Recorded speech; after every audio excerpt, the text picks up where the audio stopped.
Hi, this is Learn with the Longhorns. My name is Emily and I play soccer at the University of Texas.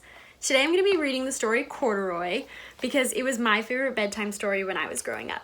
I hope you guys enjoy it as much as I do.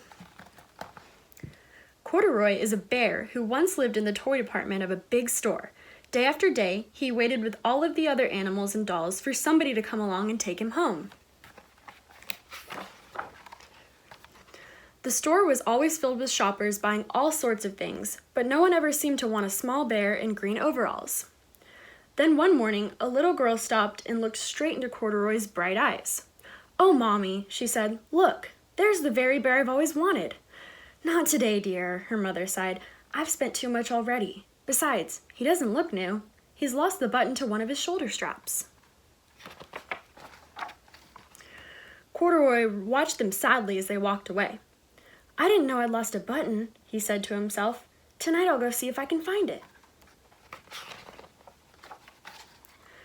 Late that evening, when all the shoppers had gone and the doors were shut and locked, Corduroy climbed carefully down from his shelf and began searching everywhere on the floor for his lost button.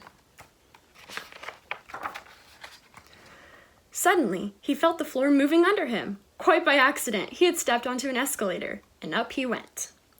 Could this be a mountain? He wondered. I think I've always wanted to climb a mountain. He stepped off the escalator as it reached the next floor, and there, before his eyes, was a most amazing sight. Tables, and chairs, and lamps, and sofas, and rows of beds. "This must be a palace," Corduroy gasped. "I guess I've always wanted to live in a palace." He wandered around admiring the furniture. "This must be a bed," he said. "I've always wanted to sleep in a bed." And he crawled onto a large, thick mattress. All at once, he saw something small and round. "Why, here's my button," he cried. And he tried to pick it up, but, like all the other buttons on the mattress, it was tied down tight. He yanked and pulled with both paws until pop! Off came the button, and off the mattress Corduroy toppled. Bang! Onto a tall floor lamp. Over it fell with a crash. Corduroy didn't know it, but there was someone else awake in the store. The night watchman was going his rounds on the floor above.